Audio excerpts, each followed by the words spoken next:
right, Coach. You had the chance to look at the film yesterday and everything. Just your thoughts after assessing it. Yeah, pretty much exactly what I said after the game.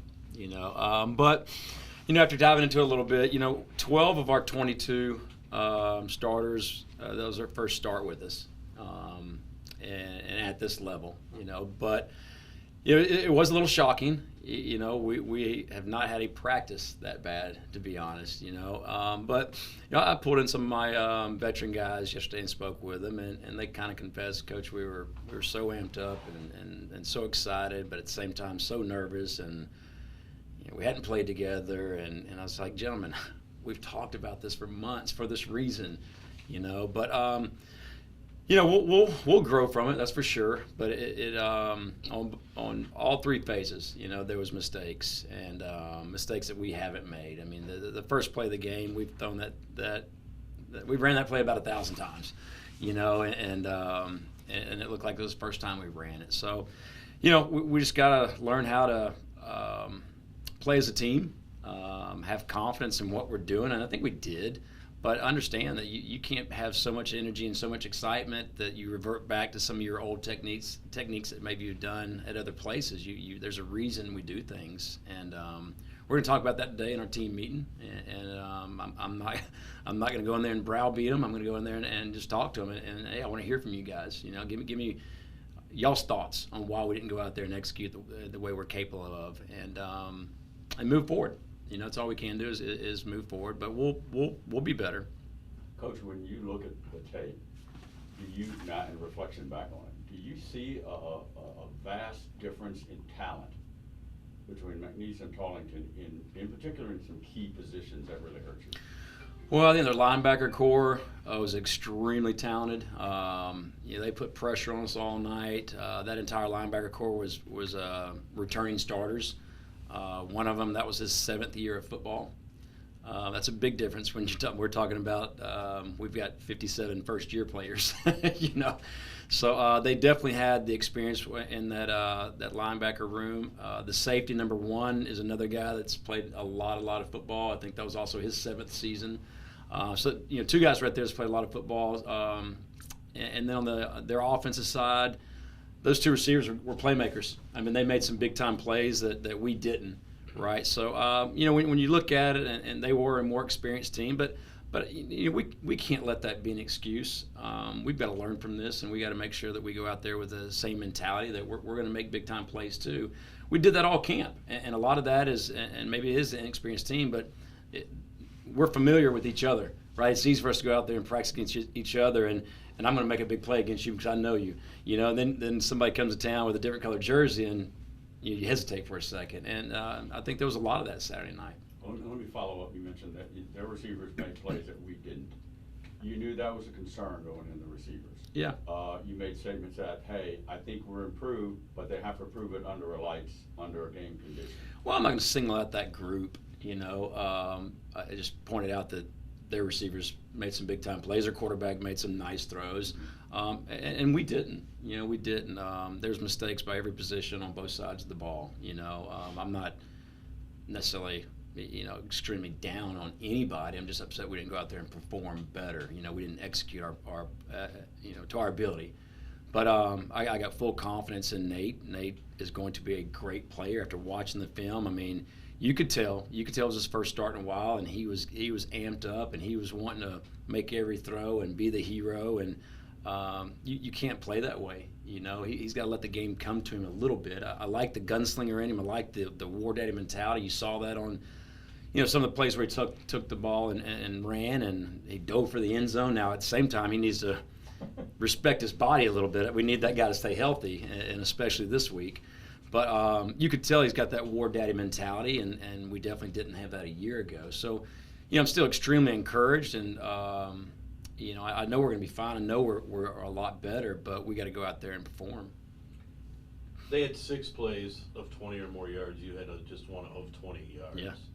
How do you open that up? Is there a way to game plan that opening up, or? Well, again, it was in the game plan. Like again, the first play of the game would have gone for 60 if not a touchdown. All we had to do is deliver a nice ball. He was uncovered. So there's definitely one right there, and there's several like that throughout the game to where it might not have fell on the quarterback's shoulders, but hey, we should have blocked this guy on the perimeter. That was our point guy, and we didn't. Therefore, it was a sack or a pressure. So the plays are there. It's a lot of stuff that we've been working on all summer and all camp, but we didn't execute it. We weren't able to get to those plays, and then they're late in the game when they know you're in a passing situation. It's pretty easy to dial up pressures and just tee off on you, and knowing that you've got to throw the ball, and that's why you can't be one-dimensional in today's game. Napier talked a lot about today about opportunities were there when he saw it on film that they didn't take advantage of. Did you see the same thing on film? Absolutely. What are we talking about? Yeah, for you. McNeese, yeah. Yeah. Let's not talk about the Gators right now. But no, absolutely. I see the same thing for us. And the players are going to see that too today when we watch the film with them. And they knew. They knew in the locker room after the game it was not their best effort. And, a lot of technique stuff. Again, we reverted back to some things that maybe they did prior to coming here that we work on every day. And I guess if you think about it, it's probably natural, right? I'm sure young players at every level make them kind of mistakes, but you don't have a roster full of a bunch of guys doing it at the same time. How do you go about this week? Because now you're going up against an opponent that's obviously a Power 5. Yeah. How do you judge improvement? Well, I just want to execute our plays. We might be outmatched here, there, or everywhere, but we got to go out there and focus on executing one play at a time. We're going to mix things up this week in practice. I think there's some things as coaches can do a little bit better to make it a difficult week of practice.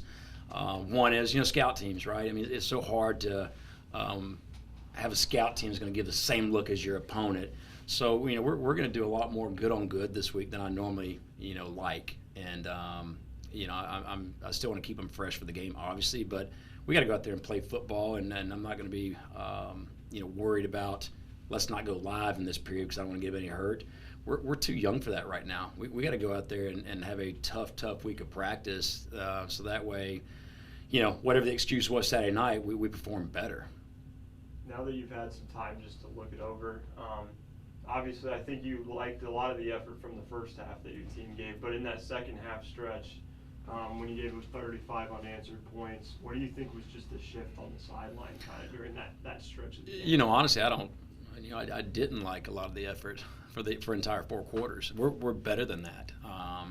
But I think the shift was right there. We had a chance to go up 2 scores. We came out, we had a long drive, scored, start the third quarter, held them, they punted, and we had a chance to put together a nice drive right there. And if we'd have gone up 2 scores right there, who knows what the outcome could have been. Because one thing is we were doing a pretty good job protecting the football. They weren't.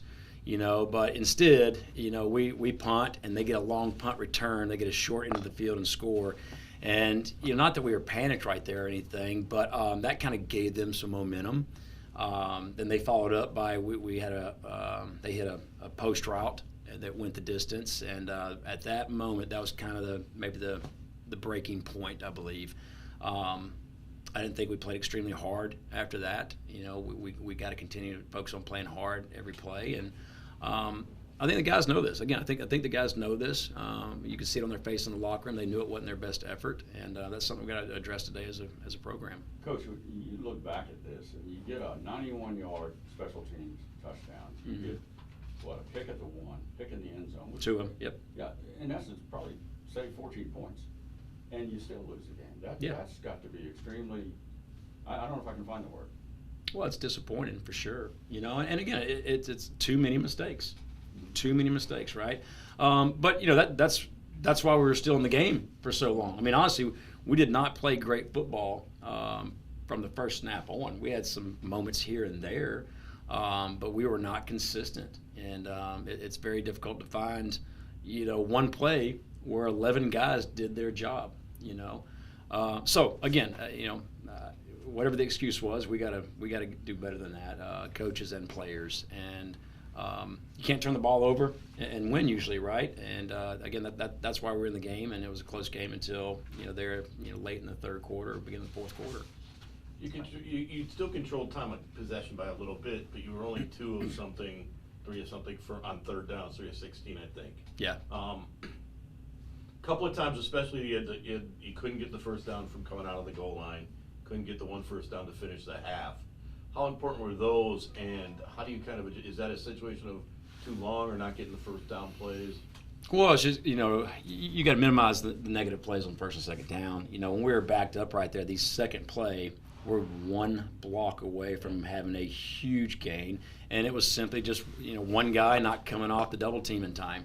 When we've worked on that a lot, So, but there's those kind of mistakes on every play on both sides of the ball. One of their scores, we didn't set the edge of the defense. When the call was made, that young man should have been inside position. He wasn't. He was outside position, number 2. Therefore, the defense isn't set.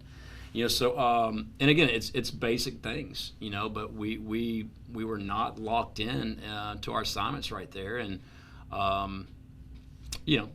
Ultimately that falls on my shoulders. We got to get them locked in, and the reason I was so disappointed and still disappointed is we've had such a great camp, and that's why I'm going to talk to the guys today. I'm shocked. Us coaches are a little bit shocked that we've had such a clean camp, and this game plan there was not anything different than what we've been doing all camp. So again, I don't want these guys to have any excuse, for it, and we don't want nobody to make excuses for us. We gotta grow from this, and I think we will. I know we will. I mean, we still got a lot of football ahead of us. We've got a mountain in front of us this weekend. Literally, they're D linemen. If you hadn't looked up their sizes, we've got a mountain in front of us, But we got to go and execute. I'm more concerned about us and how we're playing, and I want to fight for 4 quarters. This is definitely David versus Goliath. We know that, but go have fun with it and do your best you can. And bottom line is, Saturday night was not our best ability. Obviously, it's only week 1, so you have time to fix things. But when you were talking during the preseason, you were hoping that you'd be able to establish the line of scrimmage on defense and offense. Obviously, they had success early in the game running the football, and then on offense, gave up 6 sacks on that side of the ball. What do you feel like just is the need of the biggest improvements up front for your football team right now? Well, our D-line's got to get to the quarterback some. You've got to put some pressure on the quarterback, and we didn't do that. We didn't make any plays up front. So we got to – if we're limited to some areas, we got to be stronger in some other areas and be creative to put some pressure on a quarterback, He got to stand in the pocket all night and deliver the football, and almost everybody can do that if you let them. And then the offensive side, it was honestly, it's probably more to do with, us not being able to throw the ball effectively, to be honest. Protection wasn't horrible until the end where they were able to bring 6-7 guys on almost every snap. And also, hats off to Tarleton. I mean, their defense is a pretty good defense now. We knew that going into this game. We were going to have our hands full in some situations. But that's why on first and second down is that much more important. You can't have negative plays, and if you live behind the chains on a regular basis, you're not going to be productive. So I think all around, if everybody just does their job, it's going to help the defensive line be better, and it's definitely going to help the offensive line perform better. Do you like these games, and what does it mean to play against the top 5? It's going to be a great experience, a really cool environment. It's definitely a challenge, right? And I know there are games that have to be played. So, my concern is us going in there and obviously executing better. But, we also, want to make sure we got a solid game plan that, we're going to minimize the mistakes we had last week. I don't know, Jim. It's a tough question to answer. It'll be a lot of fun, but it's definitely a large task. What's like the biggest things that you can learn from a game like this then? Just going into an area like that, playing a team like this, what can you kind of tell your team to take away from an experience like this? Hey, these guys are playing with a bunch of first-round draft picks. I know, they're not maybe at the top of the SEC right now, but they've got a lot of talent. I think it'd be great for them to understand if you go in there and play extremely hard for 4 quarters, anything's possible. I know it doesn't happen very often, but it has happened. You think back to the App State-Michigan game years and years ago. You never know. You just never know. And that's why it's so important to play one play at a time. Don't worry about the scoreboard. Focus on your assignment and play to your best ability. And if you can do that for 4 quarters, you're always going to have a shot. Upsets happen in college football every weekend. But if you sit here and look at the game as, oh my God, we're playing in front of 100,000, and this guy's a first-round draft pick, and that guy's 438 pounds, then yeah, you're going to get caught up in the moment, and you're focusing on what's not important, And that's going to be my message to the guys all week. Hey, nobody's picking us. Nobody's picking us. Go have fun with this. There's no pressure on us at all, but the pressure that's going to be applied on them is we need to go out there and execute and play cleaner football, which we did not do last week. Coach, how would you grade your quarterback play Saturday? Oof.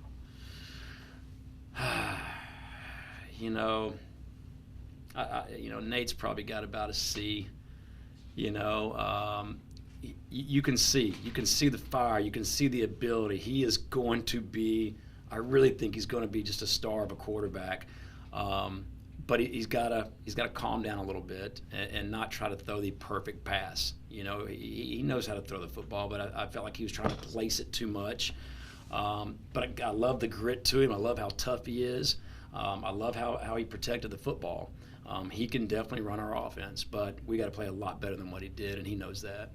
Not to get nitpicky, but speaking of that, I think there were 2 plays where the offense was coming toward the end zone press box, and he was scrambling, and all the receivers were blocking, and he was looking to throw. Yeah. They had their backs turned. Is that, again, playing together? Is that knowing the concept? A little bit, right? Like they've never been in the game with him.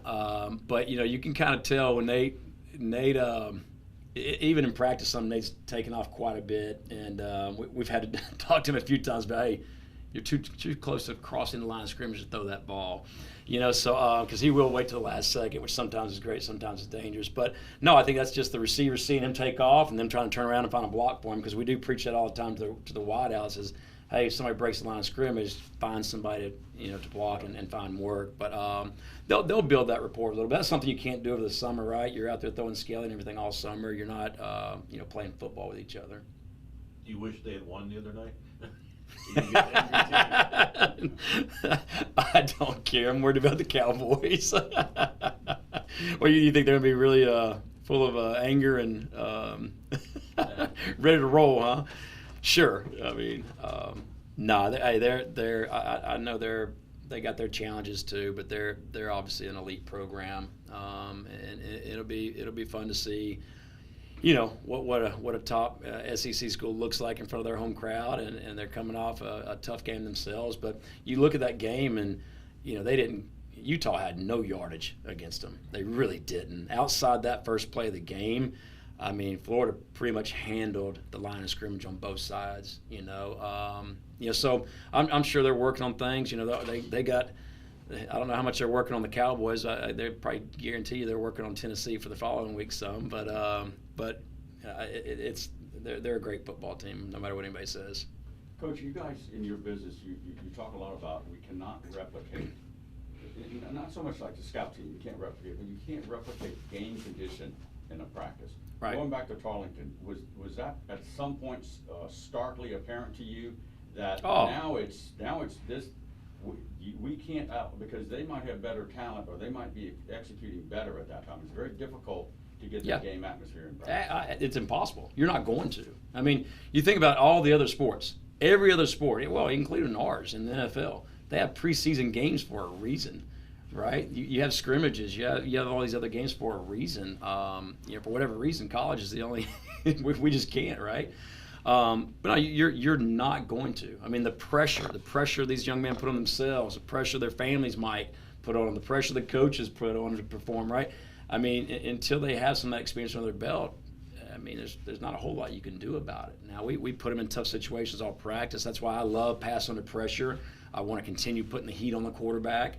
But still, it's practice. They know there's no consequences to practice. There's a big consequence come Saturday night, right? So, it's impossible to put that on them.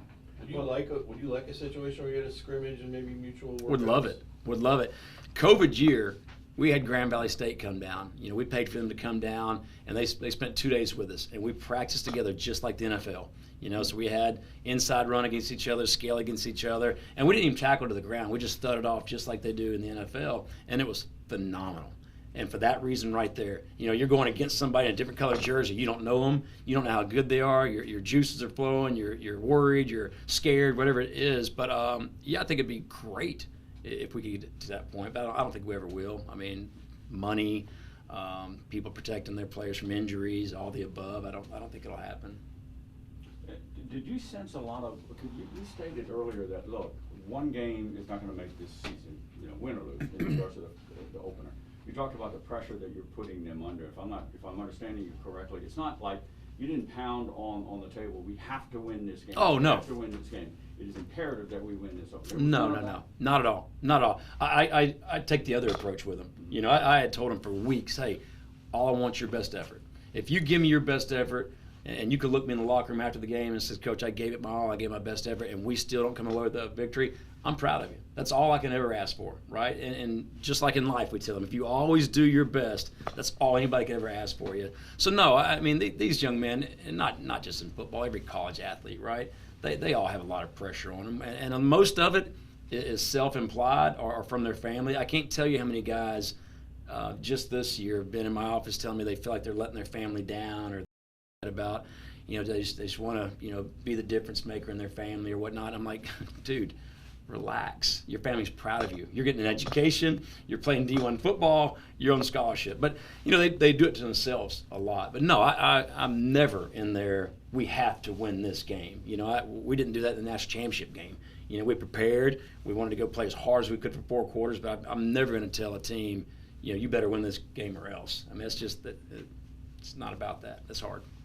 This was just something I was more curious about because you're at, we talked about it earlier in the year too, with the new clock rules and everything. You saw probably a few of the coaches around the country that were just giving their opinions on it. I just wanted to know what your opinion was after one game with the new situation with the clock. You know, I don't know. I mean, I'm not a fan of it, to be honest. It seems like we just made a rule to make a rule, and but it is what it is. You know, they claim it's making the game safer because we're shortening the game or whatnot. I mean, we can get rid of a couple commercials and make the game shorter.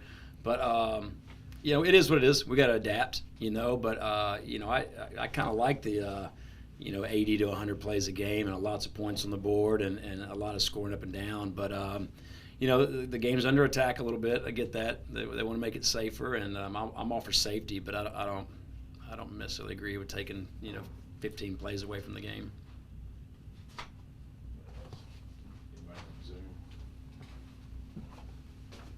Oh, yeah. Tom, you got anything for Coach? This is good. Good. All righty. Thank Cool. you all. Let's go. Thanks. Yep, thanks.